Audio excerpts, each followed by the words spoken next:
This essay has an underlying theme of scaling, which is to ask, how do systems respond when their size changes? A system could be a life form or a thing, such as cities or even a plank of wood. Scaling is a powerful tool that can be used to analyze and predict the behavior of complex systems. In this essay, I'll be echoing much of the work of the theoretical physicist Geoffrey West on scaling.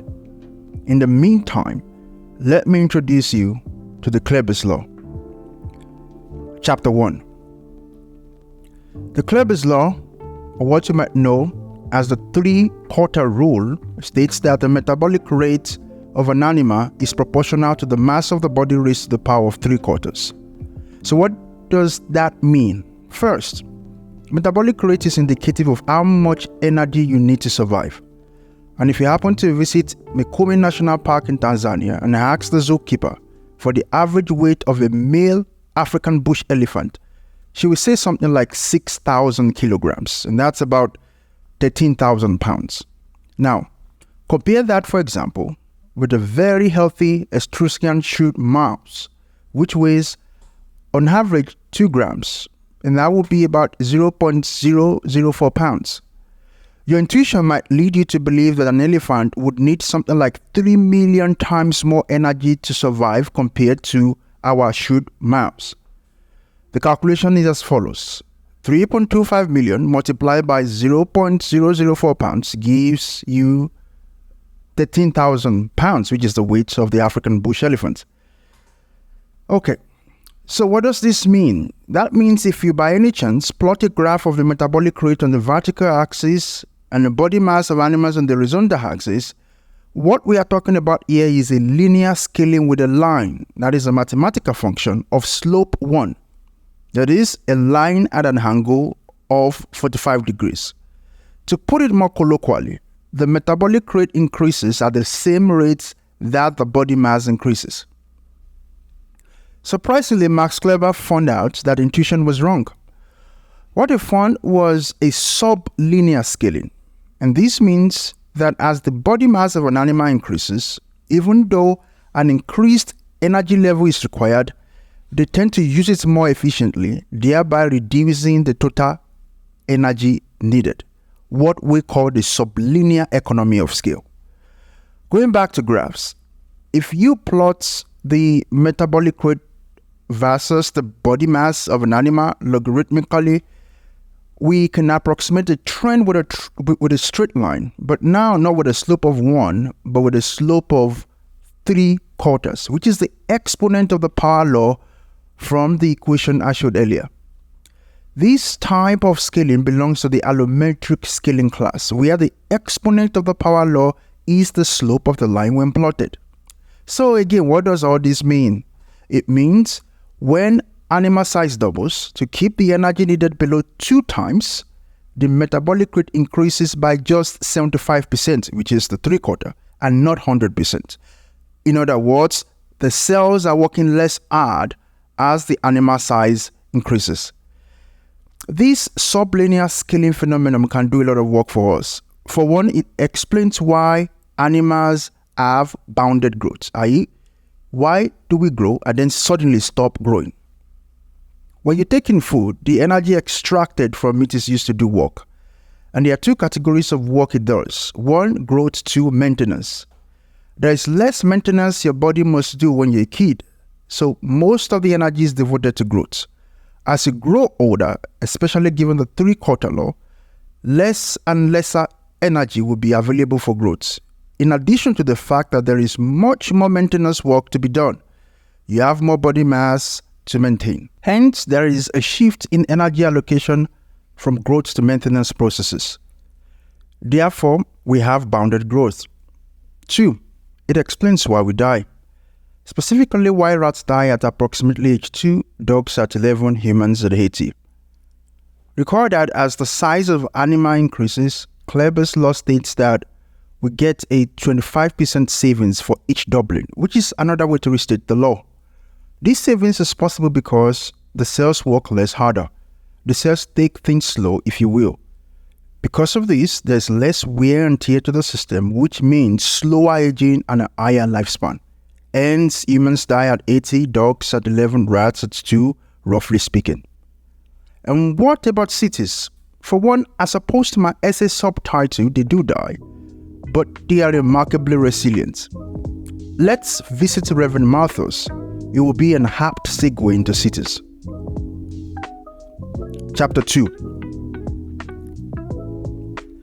In 1798, a 32-year-old population economist and clergyman, Thomas Malthus, presented a grim forecast for humanity in his seminal work, An Essay on the Principle of Population. Malthus, through his meticulous observations, effectively painted a doomsday scenario. He posited that while the world population would grow geometrically, food production, constrained by the linear advancements in sedentary farming, would lag woefully behind. This imbalance, he argued, will inevitably plunge the world into deep misery and hunger. Malthus envisioned a future where humanity would be thrust back into a subsistence economy characterized by primitive practices like hunting, gathering, artisan fishing, and even social parasitism. The last time I checked the history books, Malthus was no prophet. To quote Malthus directly, "Famine seems to be the last, the most dreadful resource of nature. The power of population is so superior to the power of the earth to produce subsistence for man that premature death must in some shape or other visit the human race." Reverend Malthus' doomsday was supposed to have occurred, given his specific arguments. But the situation is starkly different from the picture he painted. In fact, in some parts of the world, many people suffer from ailments arising from eating too much food. And here is where Malthus missed it. Our grandmothers knew this very well. Necessity is the mother of invention. It saw humans primarily as a liability, not as a potential asset. And when I talk about assets, I talk about the agricultural revolution, which introduced advanced farming techniques, the industrial revolution, which ushered in mechanization and mass production, the green revolution, which significantly increased food production through improved agricultural technologies, and the information revolution, which has transformed how we communicate and process information. To paint a more pointed picture, here is Geoffrey West in his book Scale. In 1830, it took almost 300 hours of human labor to grow 100 bushels of wheat. By 1890, this was reduced to less than 50 hours. Today, it takes less than a few hours. There are plenty of things to say about the Malthusian theory, and this is not meant to be an essay on the subject. Malthus was simply meant to be a segue into our discussions on cities. But it suffices for me to say that while Malthus was wrong on many fronts, what I find difficult to understand is this idea that even merely suggests an infinite exponential growth in the finite world. To state the obvious, it sounds nuts. Chapter 3.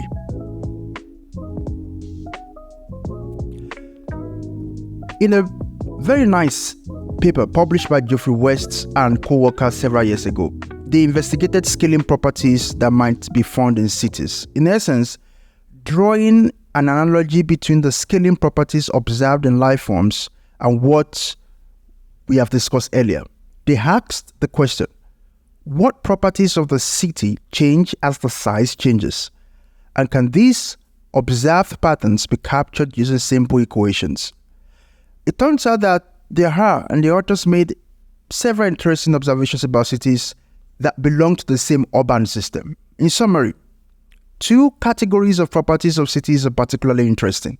One, material resources that fuel the city.